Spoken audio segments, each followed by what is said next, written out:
Ce que je trouve dommage, Madame la Présidente, c'est qu'après toutes ces années passées au Parlement et au gouvernement, le leader de l'opposition fait semblant qu'il ne sait pas comprendre, qu'il ne comprend pas c'est quoi un budget, c'est quoi un déficit budgétaire. Pourtant, un budget national n'est pas vraiment différent d'un budget ménager. On reçoit des revenus, on fait des dépenses. Et quand nos dépenses dépassent nos revenus, la différence s'appelle déficit budgétaire. Prenons l'exemple d'une famille qui touche 25 000 roupies chaque mois. Forcément, elle ne va pas dépenser plus de 25 000, mais allons dire qu'elle a dépensé 30 000. Le déficit budgétaire est de 5 000 roupies. Comment est-ce que cette famille va faire pour avoir des dépenses de 30 000 roupies? Elle aura emprunté 5 000 roupies. Mais si elle emprunte 5 000 roupies, le mois prochain, elle doit payer les intérêts. Et donc, ses dépenses continuent à augmenter. Et elle continue à emprunter plus, et là, elle vient dans une spirale. Et finalement, elle se retrouve à vivre au crédit. Finalement, elle travaille que pour rembourser ses dettes. Et puis un jour arrive où la banque lui téléphone et lui dit « J'ai plus confiance en votre capacité de repayer vos obligations. » La personne voit ses articles saisis, sa maison allée à l'encan, elle est déclarée faillite. On la place dans ce qu'on appelle le Mauritius Credit Information Bureau, MCIB. On lui colle l'étiquette de client à risque, mauvais payeur. Il devient en faillite. Est-ce que c'est ça que l'honorable leader de l'opposition veut pour l'île Maurice? Qu'on continue à nous endetter continuellement jusqu'à ce qu'on nous colle l'étiquette de mauvais payeur, de junk status? Pendant ces 10 dernières années, Madame la Présidente, le gouvernement MSM n'a cessé de dépenser au-delà de ses moyens. Le gouvernement MSM a saigné le pays à blanc, sacrifiant l'avenir national sur l'autel de leur intérêt électoraliste et leur soif du pouvoir. Et le gouvernement MSM n'a jamais eu le courage de dire la vérité en face. On se souvient, le premier budget de M. Padeachi, ministre des Finances, il parlait déjà de balance budget, ou budget équilibré, parce qu'il s'aimait s'exprimer dans la langue de Shakespeare. Faux, complètement faux. Faire croire à la population qu'il dépense le même montant qu'il reçoit en revenus, alors qu'il venait de braquer la Banque centrale et prendre 60 milliards de roupies des réserves publiques. Ça, c'était le MSM, la tromperie dans leur ADN. Et chaque année, ils faisaient la même chose. Ils venaient dans le budget, sous-estimer les dépenses, surestimer les revenus, pour sous-estimer le déficit budgétaire, pour faire croire qu'ils sont un gouvernement raisonnable, ils ne dépensent pas plus que ce qu'ils ont. Et qu'est-ce qui s'est passé? Chaque année, une fois, deux fois, trois fois, il y avait des budgets supplémentaires, des Supplementary Appropriation Bills, où le gouvernement ratifiait les dépenses qu'ils n'avaient pas budgétées. Et cette année, ils en ont fait de même. Le leader de l'opposition nous parle tout le temps de document State of Economy qui est anonyme. Mais est-ce qu'il remet en question le budget estimate? Est-ce qu'il peut remettre en question le document officiel du ministère des Finances qui vient confirmer chaque information qui a été publiée dans le State of Economy? Et qu'est-ce que ce document démontre, Madame la Présidente? À la page 11, there is a notable discrepancy between the initial financial targets and revised estimate for 2024-2025. The total revenue was lower by 28.3 billion rupees, while the total expenditure was higher by 14.9 billion rupees. Je vous explique ça très clairement.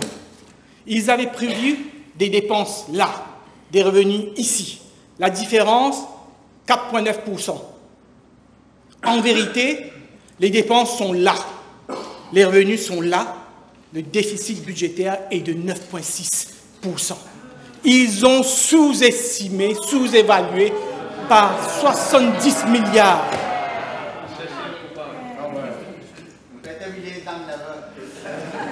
Je suis content, monsieur le leader de l'opposition, que vous preniez place parce que je viens d'expliquer comment votre gouvernement, le gouvernement que vous faisiez partie, année après année, a menti au public en faisant croire que vous aviez une politique fiscale responsable, alors que chaque année, vous sous-estimez les dépenses et vous surestimez vos revenus. Donc, le problème, Madame la Présidente, c'est que quand on sous-estime les dépenses et qu'on surestime les revenus, on se retrouve avec un manque à gagner, un déficit élargi. Et comme j'ai expliqué, quelqu'un qui touche 25 000 roupies et qui a des dépenses de 30 000 roupies, il faut emprunter 5 000 roupies.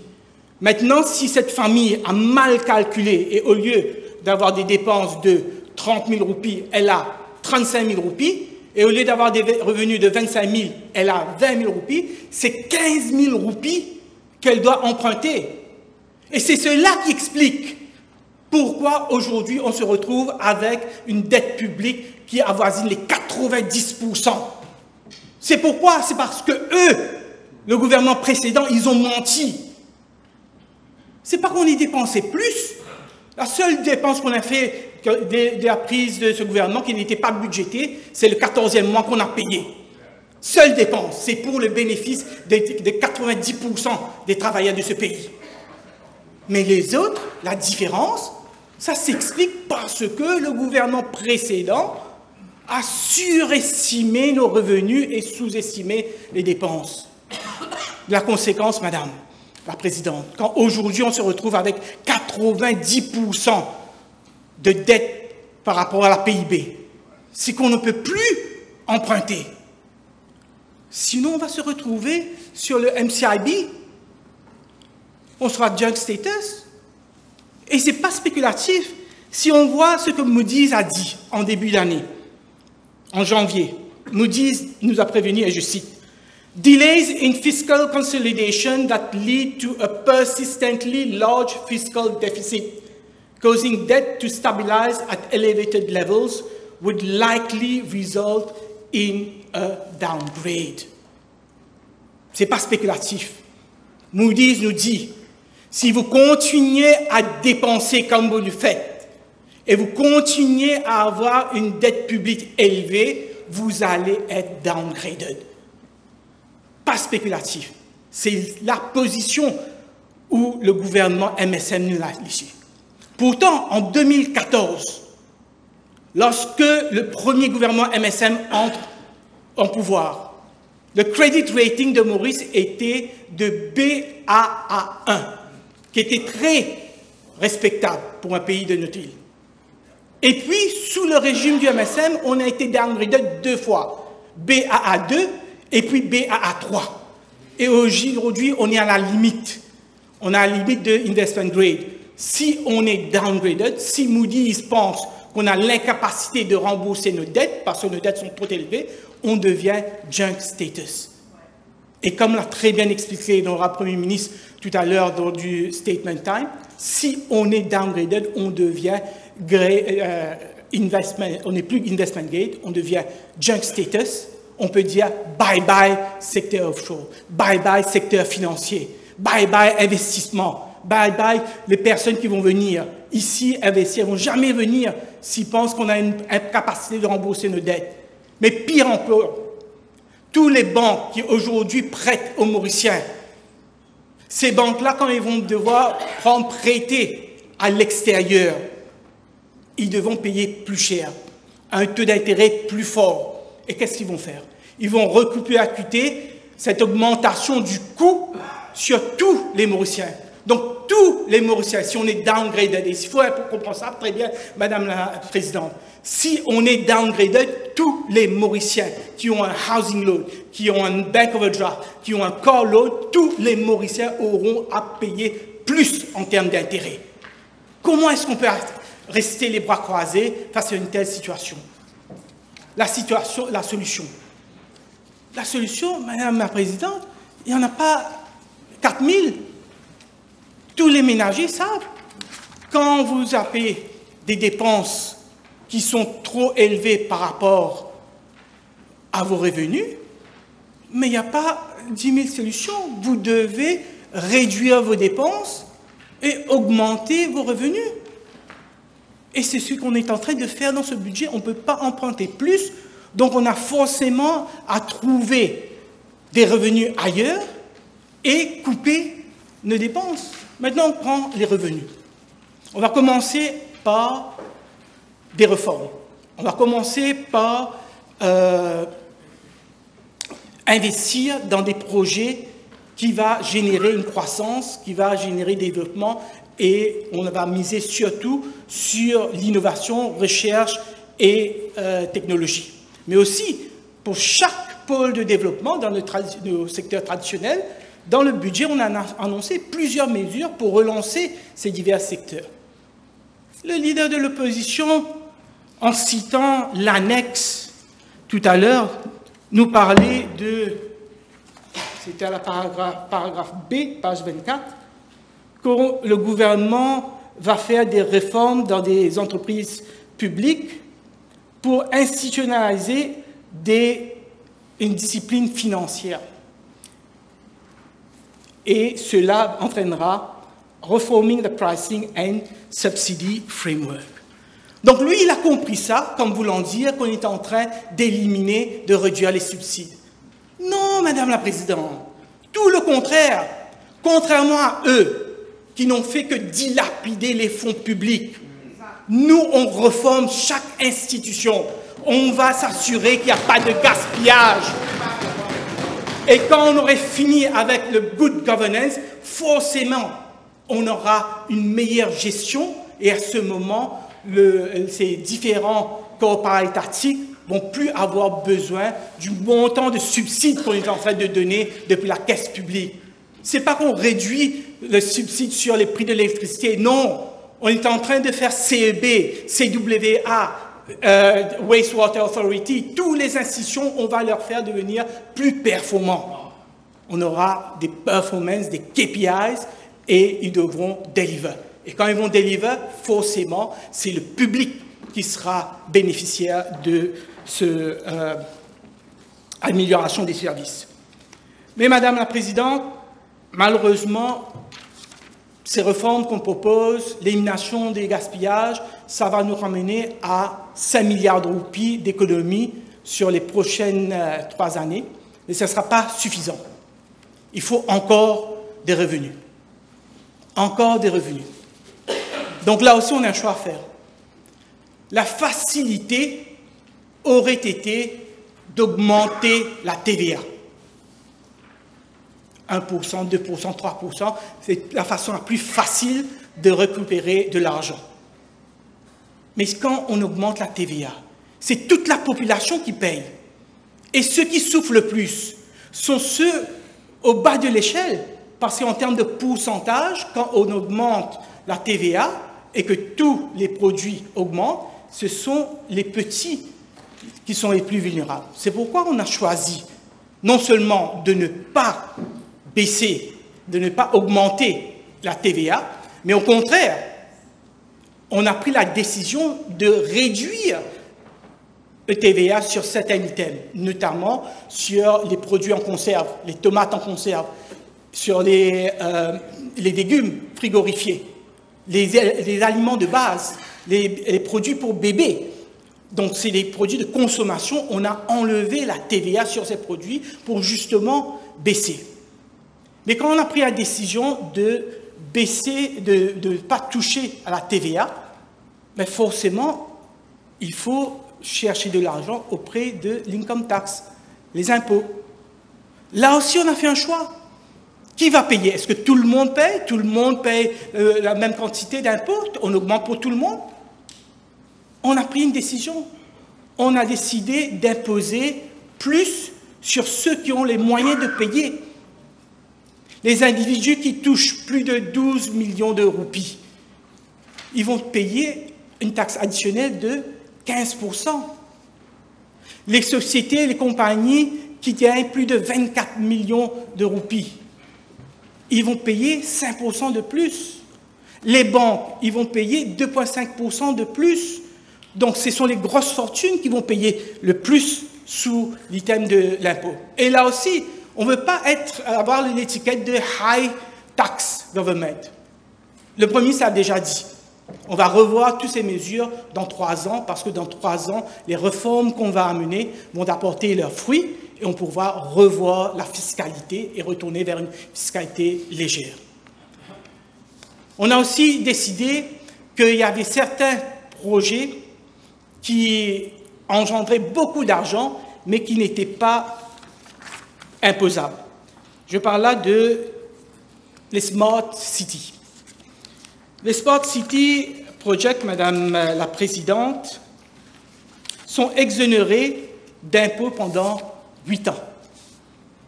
Et là, on parle des projets immobiliers qui sont vendus dans la plupart des cas à des étrangers qui ont les moyens de payer. Donc, on parle des gros profits.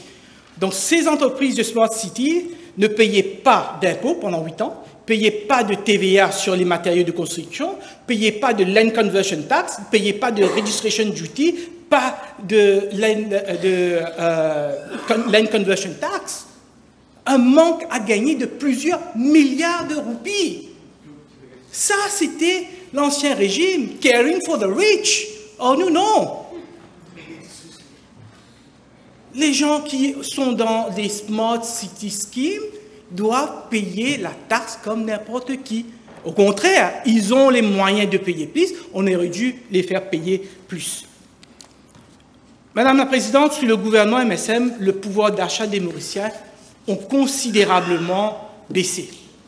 Et là aussi, les plus affectés étaient naturellement ceux au bas de l'échelle. Afin que les gens aient plus d'argent pour leurs dépenses, écoutez bien, monsieur le leader de l'opposition, on a augmenté le seuil d'impôt à 500 000 roupies. Donc, un salarié qui touche moins de 38 000 roupies par mois, ou un self-employed qui touche moins de 41 500 roupies par mois, ne paie pas d'impôt dans Maurice. 81% des salariés ne paieront pas d'impôt. Jamais, aucun gouvernement n'a fait autant pour les travailleurs. Et c'est ça, un gouvernement travailliste, MMM, résistance alternative, avec l'appui des nouveaux démocrates. Madame la Présidente, avec les réformes de taxes, 75 000 personnes qui touchent moins d'1 million de roupies paieront moins de taxes. Payer moins de taxes, ça veut dire avoir plus d'argent disponible. Donc, au lieu de donner des transferts directs aux personnes, on ne prend pas la taxe d'eux. Donc, ils auront plus d'argent dans leur poche, ils pourront plus dépenser. Donc, il faut, quand les gens pensent, ils disent qu'on est en train de couper des allocations ici, allocations là-bas. Non, mais réfléchissez. Vous aurez plus d'argent parce que vous ne payerez plus d'impôts.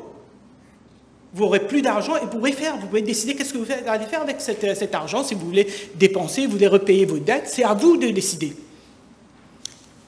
Madame la Présidente, l'augmentation des revenus additionnels que l'État percevra à travers les impôts, les mesures que je viens d'énumérer, le Fair Share Contribution, mais aussi sur l'excise duty sur les cigarettes, boissons et voitures, ne sera malheureusement pas suffisant pour réduire le déficit budgétaire à un niveau acceptable. On devra réduire les dépenses. En premier lieu, on va prendre les mesures nécessaires pour réduire les gaspillages de fonds, comme je viens de l'expliquer. Plus de contrats juteux aux petits copains, petites copines. Ce matin encore, on a entendu du Premier ministre, de l'honorable Premier ministre, comment certaines personnes proches du pouvoir bénéficier à coût de millions de roupies, de milliards de roupies de largesse de l'ancien gouvernement. Hein, on a entendu comment l'ancien directeur de l'ICAC touchait un salaire indécent, payé en devises, s'il vous plaît. Donc, fini ces dépenses inutiles. Fini les dépenses inutiles comme la construction du stade Côte d'Or. Fini rupture abusive de contrats qui nous a valu des milliards de roupies de dommages à la BAI, à Betamax, à Patel Engineering. Plus jamais ça. Cela va nous permettre d'économiser au moins 5 milliards de roupies sur les 3 prochaines années.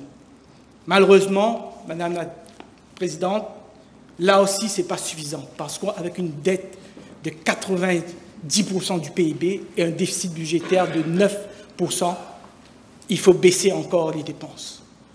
Et ce n'est pas de gaieté de cœur, Madame la Présidente, qu'on aura de réduire les dépenses publiques et cesser le paiement de certaines allocations.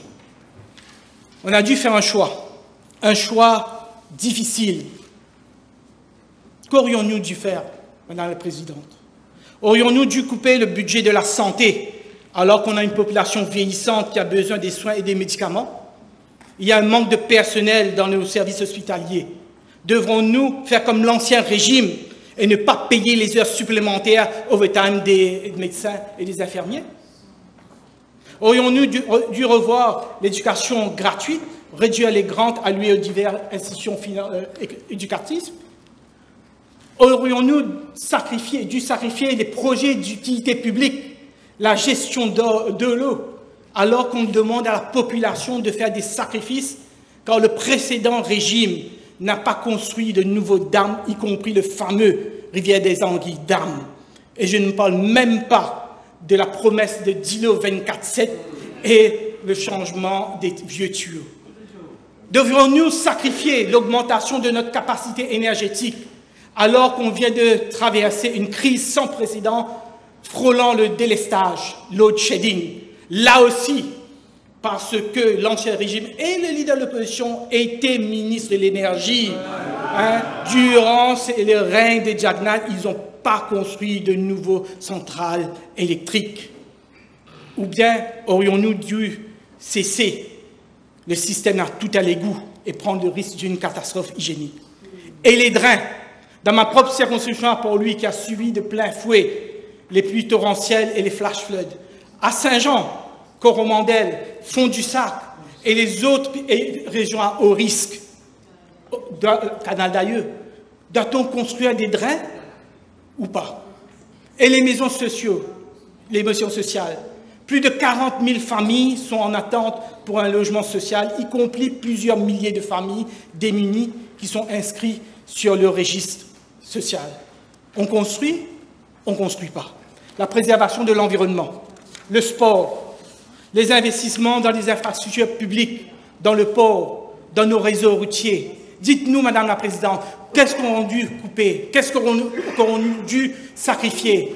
Le budget de la sécurité sociale, en vérité, on a même augmenté. On a augmenté le budget du ministère de la Sécurité sociale par rapport à l'année dernière. Ce n'est pas évident. Ce n'est pas évident de faire un choix de réduire les dépenses publiques. Madame la Présidente, malheureusement, on a dû faire un choix extrêmement difficile. On a dû repousser l'âge de la pension. Le paiement de la pension universelle est la plus grosse dépense du gouvernement et représente à elle seule quelques 25% des dépenses courantes. Le régime de la pension universelle, Basic Retirement Pension, dans sa forme actuelle, est insoutenable. Tout le monde le sait. Et cela ne date pas d'hier. En 2004, Pravin Jagannath était alors ministre des Finances. L'honorable leader de l'opposition était dans le front-bench du gouvernement. En présentant son budget, voilà ce que Pravin Jagannath dit, et je cite. Parce que notre pension universelle, Basic Retirement Scheme, et je cite, je me suis mélangé les pinceaux. Voilà.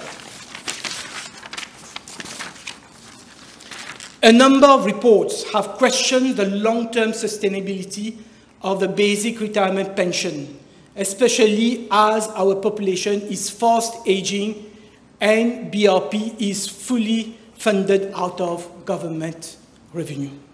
Et d'ajouter, government transfers are simply not sustainable if they are universal and open-ended. This puts a limit on our capacity to do more for the poorer segment of the population. I believe that this is an issue that calls for a bold decision. I am therefore implementing this year a targeted approach to basic pension, as from October 24, the payment of BRP will be limited to persons with monthly income not exceeding 20,000 rupees. Pourquoi M. Pravin Gagnath, alors ministre des Finances, avait-il introduit le ciblage en 2004?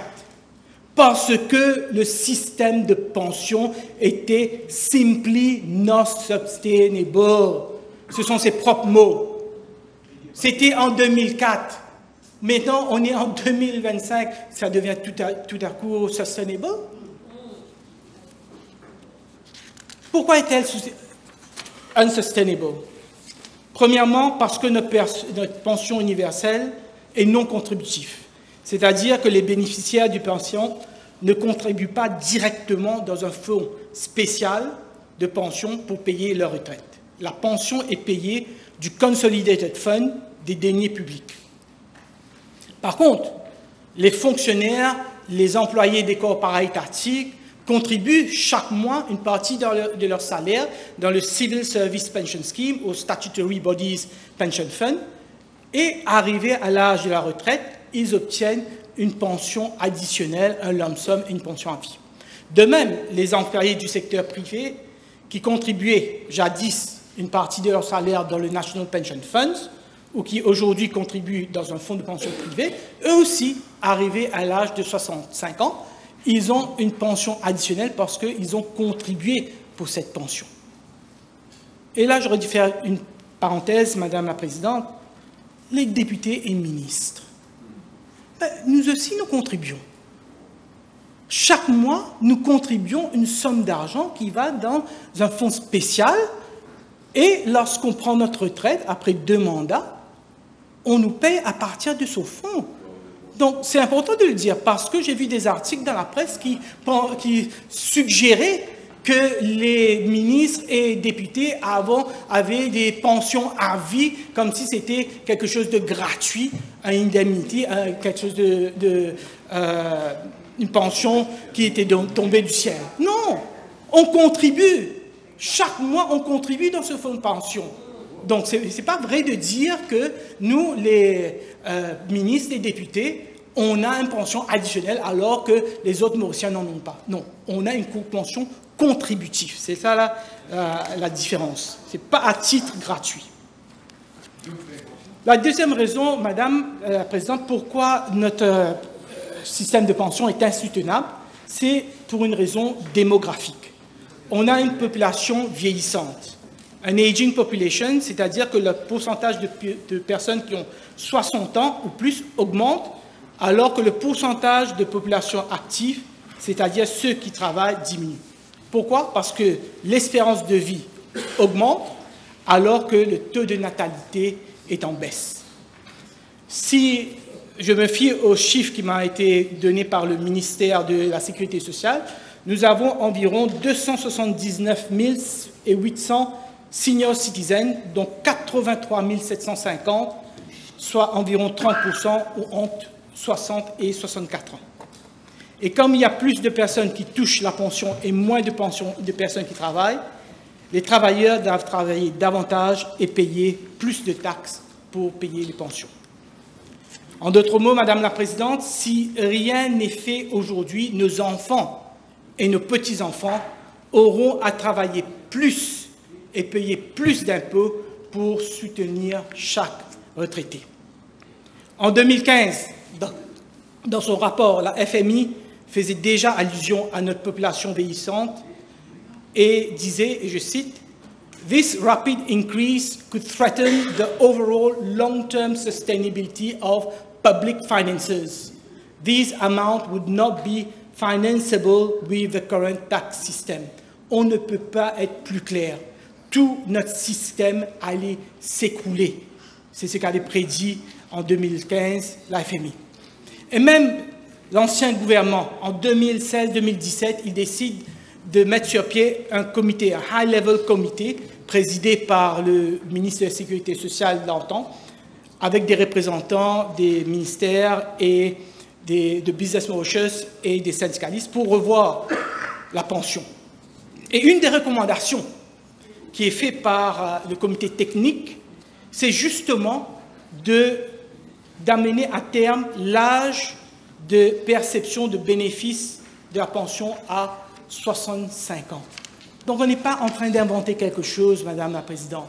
Depuis 2017, les experts dans le High Powered Committee instauré sous le gouvernement MSM avaient déjà fait la recommandation qu'il fallait repousser l'âge de la pension à 65 ans. Mais le gouvernement d'alors refusa de publier le rapport et d'implémenter ces recommandations. La situation s'empire. Enter Mr. Padayachi. Quand il présente le budget 2020-2021, il fait le même constat, et je cite le paragraphe 148 de son budget, "And our demographic trend with an aging and decreasing population as underlined by various international institutions make our pension system unsustainable for the future." Donc il reconnaît, lui aussi, comme son leader, reconnaît que the pension system is unsustainable. Ça, c'est le langage qu'ils tiennent quand ils sont dans le gouvernement. Quand ils sont dans l'opposition, là, c'est complètement différent. Mais ils viennent reconnaître que le système de pension, le système est insoutenable. Mais pour remédier la situation, M. Padayachi abolit le National Pension Fund et le remplace par la contribution sociale généralisée, CSG. Okay? Et comment il décrit cette réforme? "We are introducing a contributory, participating and collective system de contribution sociale généralisée.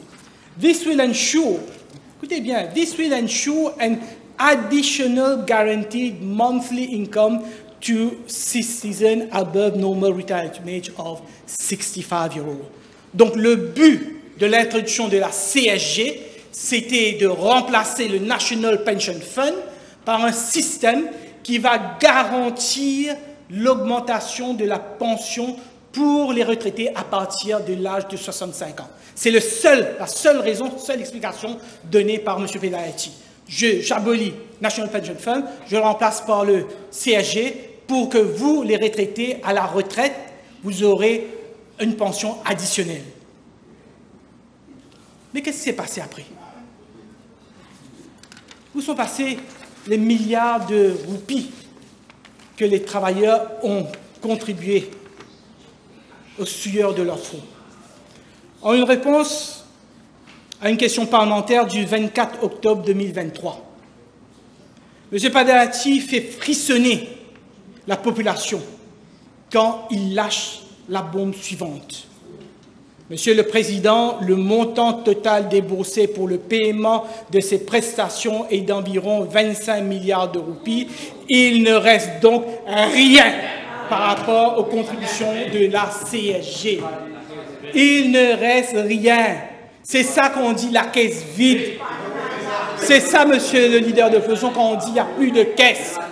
Parce que la caisse est vide. Et ce n'est pas moi qui le dis, c'est le propre ministre des Finances d'alors qui vient dire qu'il a recruté 25 milliards de roupies des travailleurs. Cet argent aurait dû être utilisé pour payer la pension des travailleurs et il reste 0 roupies. Mais plus que ça. Plus que ça. En vérité, la situation est bien pire que ça, Madame la Présidente. En réponse à une question parlementaire, notre honorable Premier ministre a déposé un document à l'Assemblée nationale. Et quand on voit ce document, on trouve que le montant qui a été dépensé, au fait, est bien au-delà de 25 milliards de roupies. Il y a un déficit de 3 milliards l'année dernière et cette année, 7,7 milliards. En total, il y a un déficit de 10,2 milliards de roupies dans le fonds CSG. Donc non seulement ils ont tout bangolé, tout dépensé, mais en plus de ça, on a dû payer 10,2 milliards de roupies pour leurs dépenses. Mais 10,2 milliards de roupies, ça sort où? C'est la dette. C'est la dette publique, monsieur le leader de l'opposition. Voilà comment on augmente la dette publique, parce qu'on vient de dire qu'il y a de l'argent dans le CSG, qu'en fait il y a un trou de 12 milliards de roupies, et il faut emprunter davantage.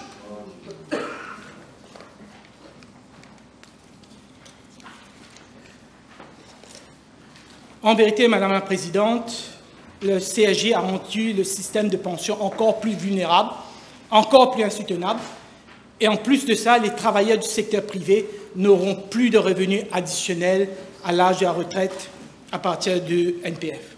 C'est pourquoi, Madame la Présidente, l'honorable Premier ministre a annoncé au paragraphe 240 de son discours la constitution d'une commission d'experts pour revoir notre système de pension et faire des recommandations pour remplacer cette catastrophe de CSG par une version améliorée du National Pension Fund. Et le Premier ministre lui-même présidera un steering committee pour considérer les recommandations de ce comité d'experts. Nous avons aussi une pensée spéciale, Madame la Présidente, pour les plus vulnérables. Nous avons écouté. Nous savons qu'il y a plusieurs personnes qui, arrivées à l'âge de 60 ans, ils ne peuvent plus travailler. Nous savons qu'il y a des personnes qui, pour des raisons physiques, ils ne peuvent plus travailler. Et c'est pourquoi le Premier ministre a annoncé un peu plus tôt cet après-midi la mise sur pied de 2 comités. Le premier, dont il présidera lui-même, considérera la possibilité de soutenir financièrement les personnes qui ne peuvent plus travailler au-delà de l'âge de 60 ans, de même que les femmes au foyer et les mères de famille. Le deuxième comité sera présidé par mon collègue ministre de l'Intégration sociale et considérera la possibilité d'étendre un soutien financier à ceux qui, pour des raisons médicales, ne peuvent pas ou ne peuvent plus travailler. Avec ces 2 comités, nous espérons apporter un soutien financier aux personnes les plus vulnérables qui ont atteint l'âge de 60 ans et qui ne travaillent pas ou ne travaillent plus.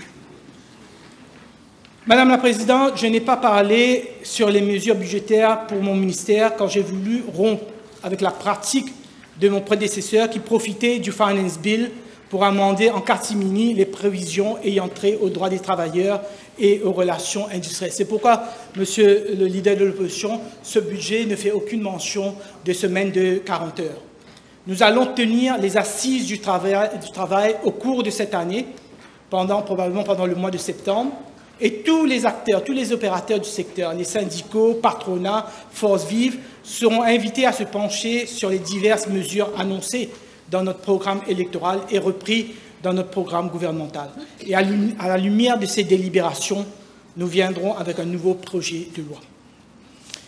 Madame la Présidente, je m'excuse, j'ai été un peu long, un peu parfois technique, mais il était nécessaire, Madame la Présidente, de bien expliquer à la population pourquoi on s'est retrouvé dans l'obligation de repousser l'âge de la pension de manière progressive jusqu'à l'âge de la retraite de 65 ans. Nous n'avons pas d'autre choix. Nous n'avions plus le luxe de pouvoir emprunter davantage. Nous avons choisi de ne pas augmenter la TVA et de maintenir les dépenses essentielles. Et ce n'est pas de gaieté de cœur que nous le faisons, mais c'est par patriotisme. Nous devions à tout prix nous assurer que Moody's ne nous relègue pas au statut de junk, et à lire le communiqué de Moody's en date du 10 juin, il semblerait qu'on ait atteint notre objectif. Avec ce budget courageux et responsable, nous jetons les bases pour un avenir meilleur. Merci.